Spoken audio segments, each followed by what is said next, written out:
Hello and welcome to Camp Xbox. The 6th generation had so many Tom Clancy and Ubisoft games. Every year there was either a Rainbow Six, Ghost Recon, or Splinter Cell, and sometimes multiple in one year. The Xbox was a great home for them, especially with their Xbox Live integration. I've reviewed Splinter Cell, but I think it's time to start up Tom Clancy's Ghost Recon. I played through it recently, and let me give you some history on it along with a review. All footage was captured on an original Xbox, and I'd like to thank my YouTube channel members for their support. Let's go ahead and hop into this one.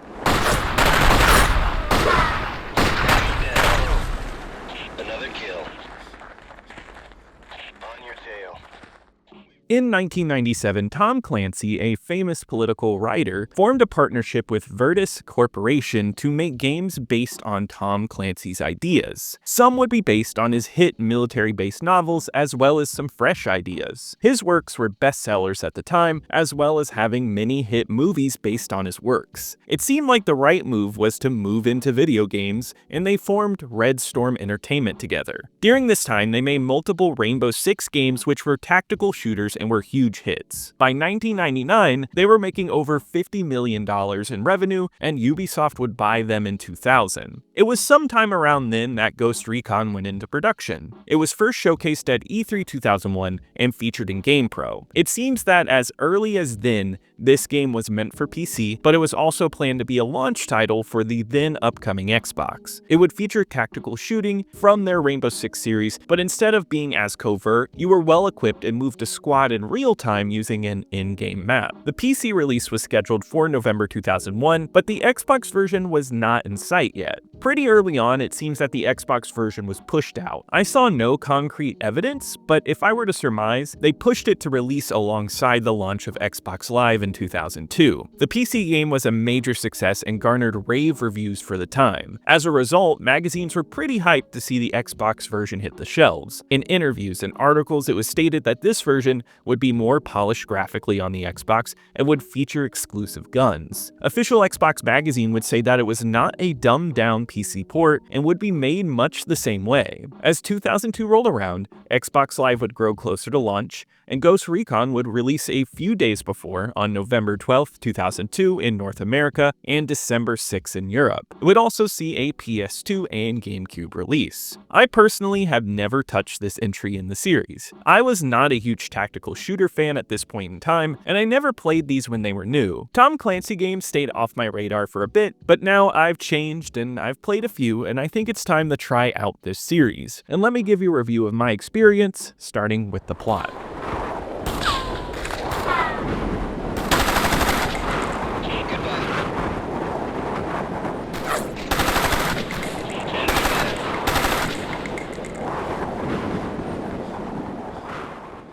This is a Tom Clancy game, and although this plot is not based on one of his novels, it is similar to the plots found in many of his works. A close future of warfare and countries clashing with plots that feel closer to real life than you actually think. This game is set in 2008, and you control a squad of military personnel known as Ghosts. You are assigned to help Georgians from a group of separatists. Meanwhile, a group of Russian ultranationalists have annexed many countries and see this protection as aggression and backs the rebels. It becomes your job to evacuate the people, but also bolster the defenses of those against the ultranationalist groups. You go on 15 missions, and most of them are background to the full conflict going on. That's what I like best here. The plot is not an overblown war game, but it does feel like you are covertly helping the cause, blowing up a building or saving notable people in order to help out. The Ghosts are a guiding force in the war, and that supports the slower tactical gameplay, which is more about planning and figuring out the best paths to take in the game. It is a bit dry though. It's only told through intel before missions, and you get no plot when actually playing the game. This is a good thing though, and does not allow the gameplay to have unnecessary moments. In turn, it supports the plot, and because you have to focus on your goals in order to know where to go, it makes you listen and get into the plot, and and the dryness wears off a bit, and I found it fun to see where we were going. I especially love that the plot does not end where you would traditionally think it would. The nationalists lose, but you spend a few missions driving them out to the very end, showing that there is still more work to be done after the battle is won. I will say there are no show-stopping moments in terms of plot, and it won't work for everyone. It's a dry military story, and there's no characters to really get invested in. Though I think for a game about controlling military units and completing various missions, it handles it all well. The intel becomes more engaging the further you dive in, and I was surprised to see where this plot went. It's not the best part of this game, but it was handled very well. Shut eye on the flight from Bragg, because now that we're here, we got a lot of work to do. Here's the situation. We've been deployed at the request of the Georgian government to help them deal with rebels on their Russian border. Our area of operations will be the south. Ghost Recon is a squad-based first-person shooter. You move around giant areas completing objectives while commanding 2 different squads. Each mission feels like a large sandbox where you have specific areas to clear or reach to exit the map. It's simple in idea, but it's the tactical side that makes something so simple stand out. This is a game where 1 or 2 good shots will kill any squad member instantly, so you have to be as tactical as you can. It's a slow and methodical move to all your points, which can be a drag, but the way it's handled here helps elevate it. The big thing here is that you can swap to any of your squad mates at any time, which you assign them all yourself. You can give them different guns, and the more you play with them, the more you actually level up their skill points, which is a nice creative touch. Not only that, the more miscellaneous objectives you tackle in each mission, the stronger squad mates you can put on your team. It feels like it's taking notes from an RPG party system, and it works in this instance. In-game, you can only play one at a time though, and you move everybody else around by using the map. Holding down the left trigger, you can control the speed at which they move, along with where they go on the map. It's split into 2 squads, and you can move them together or separately. I think this is a neat system and is what makes this game so much fun. Planning out the different movements, looking at the map, and figuring out the best plan is awesome. It also shows off any enemies that you have spotted, which gives you a nice tactical advantage. This planning system is essential, and it elevates it from just being a shooter into something akin to an RTS. Though, I will say it does slow down the game a bit, because you will be pausing a lot to do this, and the map controls are a bit slow. It's all moved around with the D-pad, and the speed at which it goes across the screen is brutally slow, especially if you're making big movements. I did get used to it, but it's something that could have been handled a lot better. Though this does not take away from the shooting that you will do. It controls like a shooter with movement and aiming and shooting that's familiar, though you don't aim down your sights unless you're using a specialized gun. It's not as in-depth as a shooter, but it does feel good. The recoil makes sense and the shooting from far away feels great. Sniping all around in this game is fun, and it's one of the most overpowered tools in your arsenal. I like that the planning doesn't take away from the shooting, and both work well in tandem. Though I will say the controls here are very sensitive, and that's how I felt on the S controller, but when I switched to the Duke controller, it felt a lot better. The stick design on the Duke feels like it was a better fit for this game, and I recommend playing that way. Though you may die quickly in this game, I wouldn't call it hard, at least on this version. You can save constantly, and most missions are pretty simple as long as you keep the crew moving and you shoot before they do. It ended up being an addictive design, and that's helped by the level design. Most of these levels have unique settings that help build out the layout of the map. Where the mission objectives might be similar, where you're doing things like saving hostages or planting bombs, it's how you go about it that spices it up. You might have to navigate a castle structure, walk through islands in a swamp, or eliminate enemies in a city. All of these are a mix of openness and tight corridors that keep you on your toes and make every mission feel unique and worth replaying on harder difficulties. What's nice is you can replay any mission in quick mission with different difficulties and play styles. You can play it more like a shooter where your goal is to just kill everyone, and it helps give this game good options after playing through it.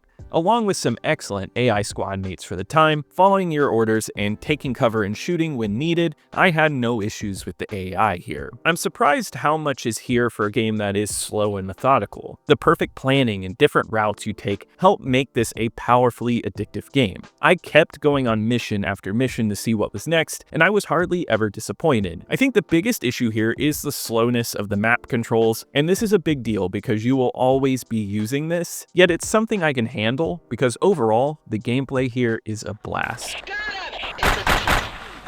Got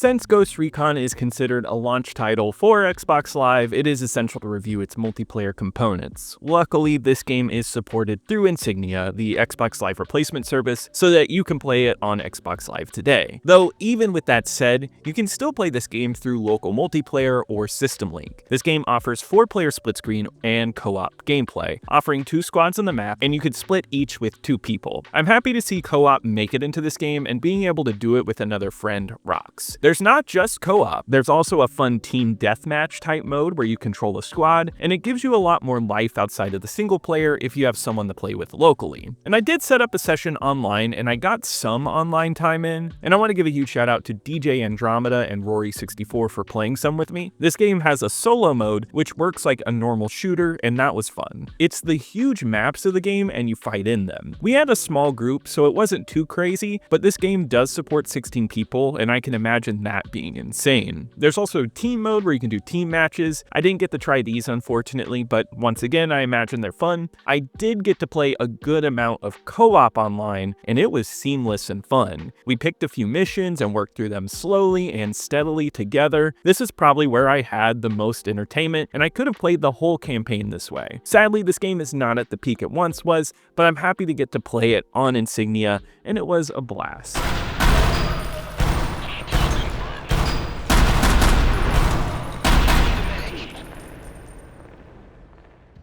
For me, the visuals are on the weaker end of the spectrum for this game, but that's only because this game is already as well made as it is. I just didn't think the graphics stood out as well as I wanted. Polygons and environments are well done, but they can feel a bit empty, especially in the forested areas where the trees are scattered randomly, leaving a lot of empty spots. It makes the environment overall feel somewhat simplistic. It's not bad, but I would have liked to have seen more, especially when you mix it with this overall fogginess. The draw distance isn't bad, but there is a far out fog and a good amount of pop-in to make it feel more closed off than it should. It never actually ruined the gameplay, but it doesn't look great. Another poor element is the frame rate, which tanks whenever you enter indoor areas. The outdoors are absolutely fine, but the interiors get a bit funky. Though I will say this game overall is not blurry, all of the textures are clean, and it looks nice enough. It's not an ugly game, it captures all these environments well. I could commend the variety of locations you visit, seeing new assets from swampy areas or fields. There's always something new, and it's fine. I like the amount of effects like rain that bring mood to the game. It's clean, it works, and though there is much better looking stuff on the Xbox by this time in 2002, I still think it's fine.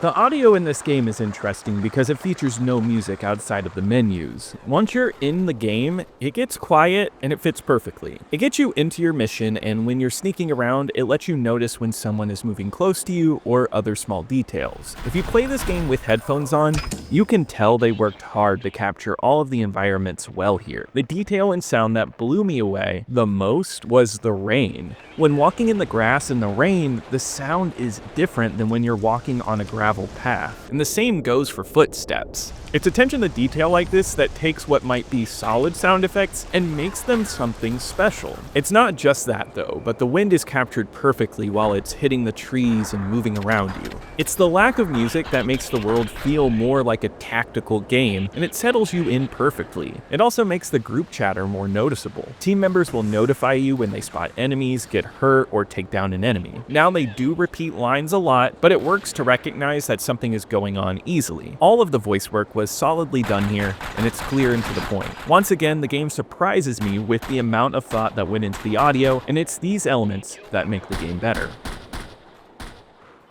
Since this is a PC port, I do briefly want to compare the two releases here. I don't own the GameCube or PS2 releases, but I do own Ghost Recon on Steam, and I think the PC comparison here is the most interesting. My big thing here is that on PC it looks a lot crisper, but this is running on a modern computer that can easily run this on maximum settings. Switching the medium settings is closer to the Xbox version of the game, though back in the early 2000s, it wasn't as common for people to have high running PCs, so it varied from person to person how this game would look. I will will say that in 2001, this game looks solid and close to the Xbox version. I think the lighting here is stronger, and that's because there are more missions in daylight, which the Xbox version changes some of the missions to nighttime. I guess they're attempting to hide the foggy draw distances a bit by it being dark. There are benefits to this version, one of them being better draw distances for most of the maps. The map also feels so much better here. It's much more fluid. Bringing it up on your keyboard and using your mouse to click the point on the map, it makes the pausing the plan feel seamless. There are also 3 squads that you can command on the PC as well, which I found to be a lot, and I think streamlining it down to 2 for the Xbox wasn't a bad choice at all. The missions are also laid out differently on PC. I found that some had different objectives, and others might have a little bit of a different layout. It's nothing huge, but it's enough for you to get a new experience from both games, mainly because the PC version is harder. I found the Xbox version to be a bit breezy, but even on easy, the PC version feels like it has more coming at you, and it's easier to die in one shot. So if you like a challenge, the PC version is much more difficult. Another thing to note is that there seems to be a lot of modding for this game, and it looks like people mod their game to this day, so if you're interested in that, you should definitely give it a shot. I think the PC version overall is well done and deserves the hype that it has. I do think it has advantages over the Xbox version, particularly with the map controls feeling so much better. It's not to discredit the Xbox version though, which feels like a great adaptation of this game that doesn't sacrifice much. If anything, I like the challenge better on the Xbox, and I found it to be a bit more balanced, at least in the vanilla version. I've seen some bad PC ports on the Xbox, and this is not one of them. Though the PC version is good, I think the Xbox version holds its own. There are many reasons I love doing this channel, but one of my favorite reasons is discovering new things. Genres I breezed over for a long time, and I'm forced to try them and get out of my comfort zone here. Ghost Recon and tactical shooters like this were one of those things, and I am happy to say that they found a new fan. Ghost Recon on the Xbox is an excellent shooter. The mission-based design that gives you a sandbox to control troops in is well done. It feels good to play, and the way you command it feels fresh in terms of 2002. The sound design is awesome on top of that. The visuals are not the best, so it does take a small hit there. Yet gameplay is king, and I found the slow nature of this game to work well with the feeling of satisfaction of tackling a mission. Some things like map controls aren't great, and there is room for improvement on the sequels. Yet, as of playing this one now, it's a strong start. Ghost Recon is a great time. On my original Xbox ranking list, where I rank every game I've covered on the channel so far, Ghost Recon enters in at number 27 out of the 115 games I've covered so far. I think it's better than Sphinx because I like how concise this game was, where Sphinx, though a great game, could meander a little. Ghost Recon felt breezy in comparison. Nightfire is a better game than Ghost Recon though, because I think that game has some excellently crafted shooter levels with a more memorable design. Ghost Recon was released to generally favorable reviews according to Metacritic. IGN gave it an 8.8, saying that it had some issues, but held its own by being something different on Xbox Live, and was just as much fun as Mech Assault or Unreal Championship. GameSpot gave it an 8.4, saying that the graphics were a letdown, but the game was fresh and fun, with the Xbox Live keeping them around. Official Xbox Magazine in December 2002 gave it a 9 and an Editor's Choice Award. They said the graphics were ugly, but it was the kind of game that had you hooked. They also noted that the Xbox Live rocked. What a release week for Tom Clancy games, because Splinter Cell would release a week after, which is an awesome game in its own right. Both would do very well, with Ghost Recon selling huge with over 1 million copies sold, putting it in the top 20 best-selling Xbox games of all time. It would gain platinum hit status, and this would lead directly to more Ghost Recon games coming to the Xbox. These games came out one after another, so I will save that for the next review in the franchise. An interesting thing that I would like to add here though, is that in 2008 that there was a war that bore similarities to this game. I only learned about this recently, and I think that's an interesting connection. Nowadays, if you look around online, you see a lot of love for this game and its Xbox version. Since it sold so well, many people owned it, and I know there are people out there with some great memories with it. Let me know some of your memories, whether it be from this game or another Ghost Recon. I would love to hear from you. On Backlogged, it holds a 3.4 average with over 700 plays, though it does group all versions together, including the PC one on the website. The memories here seem mostly positive, with some saying it was too complicated, but it was good feelings all around for the most part. Making a game series that lasts to this day. And we will see where this one goes next when I cover the next entry. But that wraps it up for today. If you enjoyed this review, please leave a like. It really helps me on the algorithm. Subscribe to keep up with more retro Xbox content, and be sure to check out my second channel, Camp Extras, for more non-Xbox gaming content. And I want to give a huge shout out to my YouTube channel members. Thank you so much for your support. You really help out the channel, and I'll see you here next time at Camp Xbox.